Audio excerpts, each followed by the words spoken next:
Gina Rodriguez, you play the title character Jane Gloriana Villanueva in the CW hit series Jane the Virgin. How have the Yeah. last 3 months kind of been for you? I mean, were you prepared for the overwhelming response, not only from critics, but building such a strong, passionate fan base? I don't think that you can ever prepare for that. I don't think you can ever. I definitely never expected it. As much as I dreamed and prayed for our show to be received well, and of course, just to make people laugh and cry. I tend to make people cry way too often, but um, as as long as we were getting that across and doing some really good work, then I really like to put it. Oh God, all that voodoo. I like to give it over to the world. I'm like, let's just hope that people, will feel my heart. And there's so many beautiful hearts on set, and everybody works so hard together to make the project work that I think that we knew what we had. So we really wanted people to be able to reach out and see it. And we were just hoping that the premise, which of course is like a little outlandish, a little crazy, at times off-putting, wasn't going to stop people from giving us a chance. So I'm just so happy people gave us a chance. And that's really all I ever prayed for, was like, just watch it, just give me a chance, like just give it an afternoon or an evening, and to see it be received is a dream come true, because you pray, right? You pray that that's what your art does, is it moves people. And the fan base is awesome. They're so vocal. It's the Team Raphael, Team Michael, and you're like, I am so terrified that if I don't get this right, you're going to be so mad at me. So I'm team whatever you want, team whatever you want. But it's have awesome. It's really great. have you had some crazy fan reaction on Twitter and on the streets and everywhere else? Well, I mean, I don't know how easy it is to get used to people screaming, "There's the Virgin," out of car windows, because that at times is like, you're like, whoa, yay. But it's of course awesome. There's definitely nothing better than seeing two construction workers that you would never think in a million years would ever be watching your show turn, and they're like, "Are you the Virgin?" And I'm like, "Yeah, I am." Like, "We love the show. My wife loves the show." And I'm like, "I'm glad you're watching with her. Like, that's a good wife." Like, Yeah, I mean, it seems like a lot of folks are watching. I mean, you guys got a season one full pickup after two airings. That's pretty incredible. crazy. It's crazy. Yeah. But you know what? I actually really do.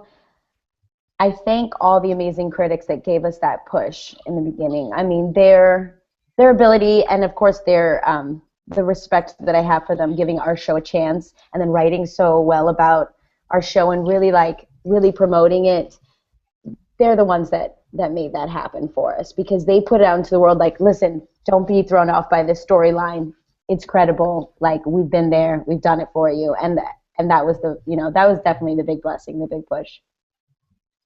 Well, have you gotten used to? I see you probably more than you see yourself in the mirror because you're all over the area. Have you gotten used to 30-foot images of yourself, and not only just the images of yourself, but like you said, with that critical response next to it? I mean, you have quotes like "breakout star of the fall season" and "miraculous." I mean, is that just mind-numbing? So like 3 years ago, when I had a film at Sundance called Philly Brown, and my life changed drastically, because I was also given the opportunity to be seen amongst my peers, amongst industry folks that were going to continue to open the doors for me. When that happened, I thought I was going to be Jennifer Lawrence. I was like, forget it. I'm going to be a superhero. Who's going to put me in Fantastic Four? I'm so ready. Like, I have my cape. I've had it for 10 years. And that didn't happen. So I really learned during that time, like, the woman that I wanted to be in this industry, and how that wave that we go on, that roller coaster, that fluctuation of being on 10 one day, and being right back where you started the next, was very humbling. And also, I think I wouldn't have changed anything that's happened in my life to get to this point, because now, amongst all this crazy, where the industry can get in your head, and it can be like, oh wow, I'm a 30-foot woman on the side of this mall right now, can change your perspective. And that's the dangerous part, I think, in the industry. That's where that's where I think you have to buckle down and really work on your art and work on your craft the most, because that stuff is beautiful and fantastic, and it's like, you know, it's like a little girl watching herself become like a Barbie doll. You're like, oh my God, I'm exactly what I wanted to be. I am, you know, what I tried to emulate for so long, and now here it is.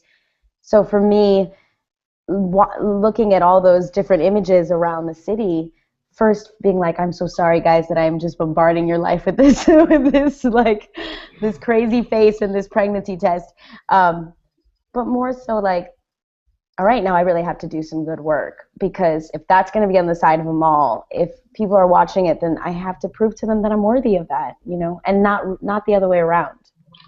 Yeah. Well, speaking of your earlier life, if I've done my stalker research correctly, Yes. what I actually found out was that, well, you started off as a salsa dancer for about a better part of a decade. Yeah. And you played Frida Kahlo on stage at one point. You had a stint on The Bold and the Beautiful.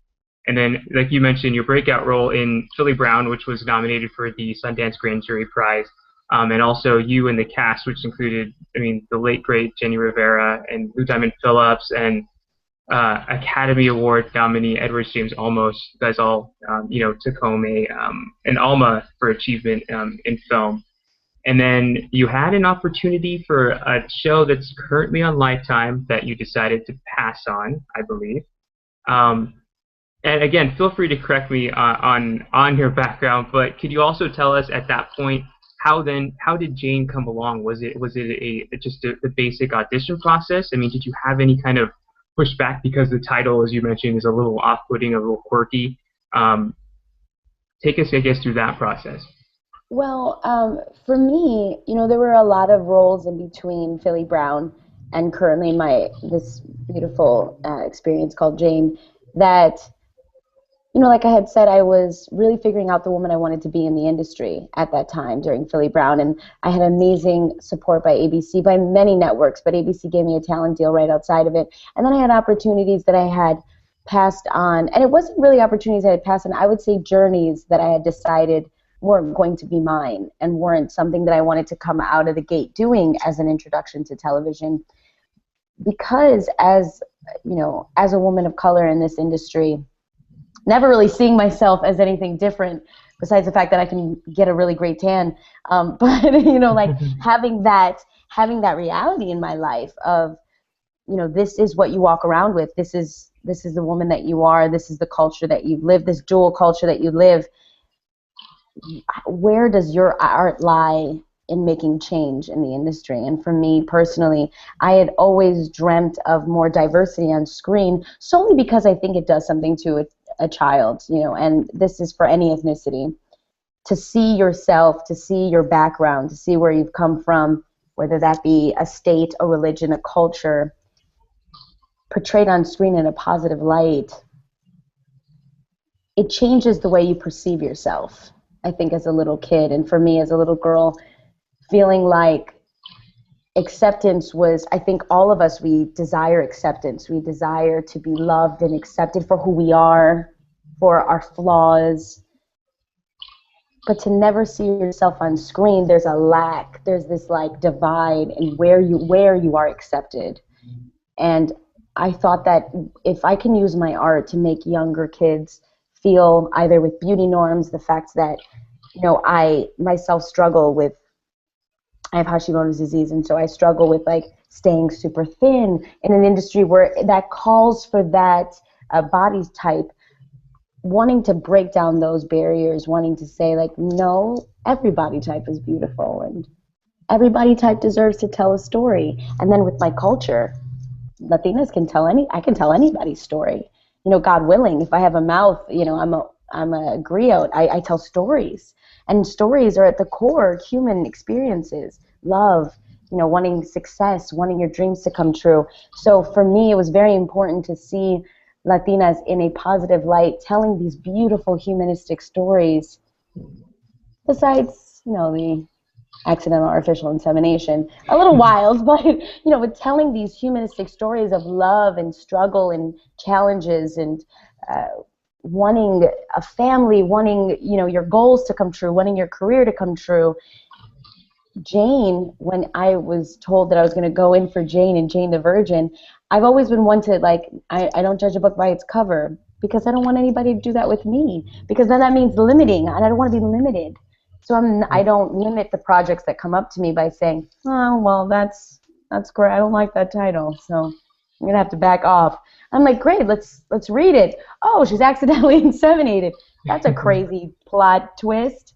Let's take a look at this. And 5 pages in, I was obsessed, because I said to myself, who is this woman, Jenny Erman, my amazing creator, who is this woman that can write a life I lived that I thought was, for so many people, so, like, difficult to capture? How can she write it so authentically? And when I met Jenny, it's because she was writing for a girl. She was writing for a girl and her mother and their love and her family and the law, like the absence of a father, and then it was just tied together by this amazing conflict of this accidental artificial insemination. I wanted to tell a girl's story. She's type A, she's super micromanager, she's right on point, like, that's a girl, and that's any girl. That's any ethnicity. That's any religion. Like, you are going to find a girl that is completely psychotic and is scheduled every single thing into her life, and that's not a divide by any means for anyone. So I was like, this is what I've been waiting for. This is how I want the world to meet me, and meet, like, this story I feel like I have to tell, because so many people in so many cultures want to be invited to the same party. We just want to be at the same party, like, we want to be there with the top dogs, doing big things, doing good things, and so I want to be there too, and Jane gets me there. Yeah, and I think what everybody knows that your show, Jane the Virgin, was based off of a telenovela. Just like in the same way Ugly Betty was, and Devious Maids before it. But what I think is great about the show, which is telling about your performance and then about Jenny Erman, is that even though it has this title, and you're expecting when you first watch it this kind of over the top type of novela, in English, Style basically. Acting. Yeah, and you do have that with Jaime in there, or Rogelio, who plays your father, so you still have that little person in there. But it doesn't seem to be focused solely on what it could be, which is virginity, which could be the joke, like the 40-year-old virgin. I mean, what it is, it seems it's about, what's really great about it is that it's a story about a really strong young woman who has all of these obstacles thrown at her all at once, and you're just watching her kind of shuffle through and battle through all of these. And how is it to know, I guess, that you're on a show that isn't honing in on the easy joke, but is actually, it's actually becoming a role model for young women out there, and somebody who's strong in her beliefs, strong as a woman, and just a strong character in general. Like, how is that for you? That is, yeah, that again was what I had been praying for to find. I mean, as a woman, to be able to play a strong, fearless, one that stands by her convictions, one that isn't afraid to stand up for herself. I mean, that's the girl I hope my children will one day look after. That's the woman I hope to be. And, that is the woman I want my niece and my nephews to look up to, and one day respect, want to be with, or want to, emulate. People have asked me if it's like pressuresome. Do you feel pressure? I have been inspired by so many incredible women in my life. My sisters, I saw them make gold out of cement. I mean, these women that we came from very humble beginnings, and I saw them 5 and 10 years older become an investment banker and a doctor, and defeat the odds and defy the odds, and really, really refuse to take no for an option.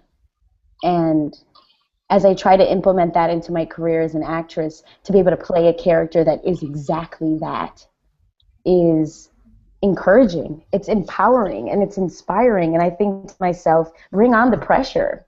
Like, bring it on, because I think that artists, they have a responsibility. We are given so many blessings. We are given so many things. You make more money than people just want to give you free stuff. You're like, what's going on? You're like, now that I can actually afford it, like, let's give this to somebody else that can't. Like, it's wild. We get so many blessings. We get to do what we love every day. There is a responsibility that comes with that.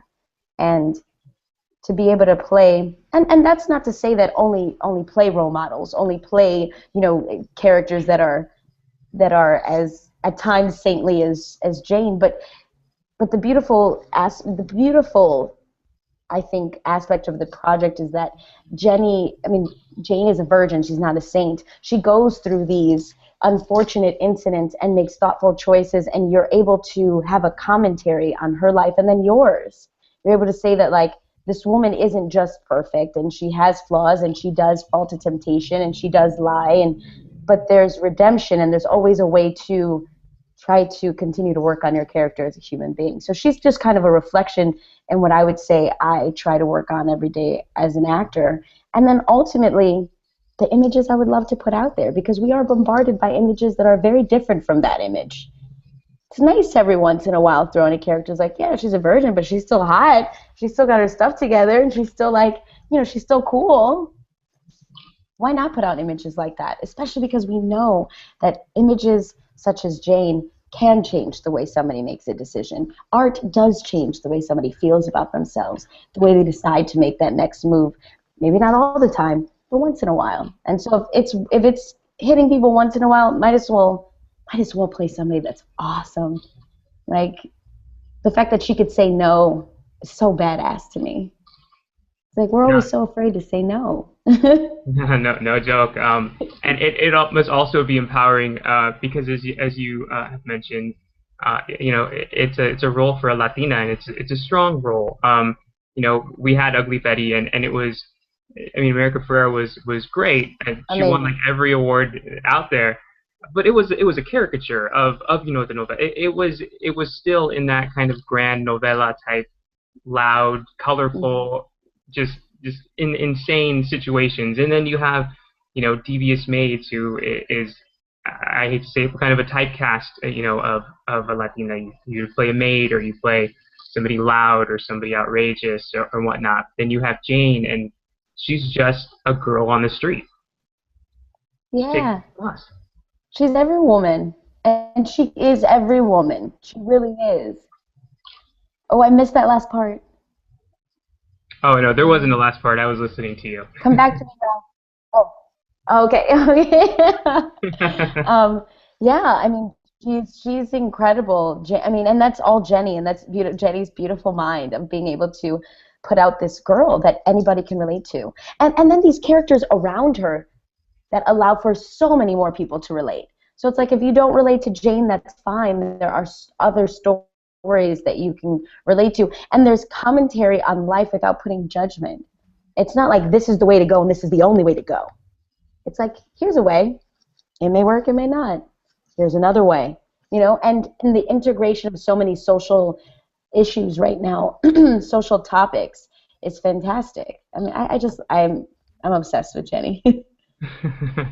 Was speaking of issues, because she seems to throw a lot of them at poor Jane, was there any scene, I guess, that was particularly hard for you to do, or that you found pretty challenging? I know you have this whole Michael Raphael situation right now. You just met, on the show, just met your biological father. You're having a little tussle, I guess, with your mother, because she had kept this a secret for so long, and it seemed like you guys were sisters on the show, so you see that relationship kind of at a standstill. And would all of those you consider hard, or was there one in particular that you kind of had to sit back and let yourself cool off as an actress? Yeah, as an actress, it's that's a difficult question, because I get the ability in each episode to fly. Like, I get to do comedy and drama in each episode, and I get to sometimes do them in one scene. And it really has been working out my muscles as an actress, and really pushing me to work harder and to dig deeper and to find new ways to tell the story at times that could be just very sad in one note, you know, like because we could just be like, oh, woe is me. So it's been an interesting journey to figure out what kind of tools I can bring in to change up the way she handles things that only seem at times like way too much for someone to handle. I'm going to have to say, though, I love working with Andrea Novello, who plays my mother. We have such an amazing time because we together have a lot of the scenes that have to go like real deep and really sad, and then you're doing them over and over and over again, and you know it's like and cry and cry and cry, and you're like, why? I just want to take a nap now. But I know the scene in the second episode where I was so excited to get back, and now we're shooting the 13 episodes. This is so exciting. This is a dream come true.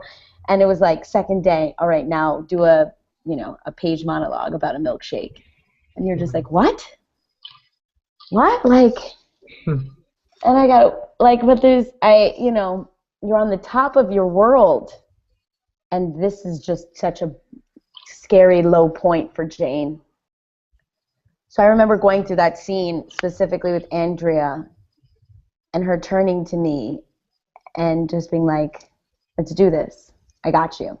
Like, we got this.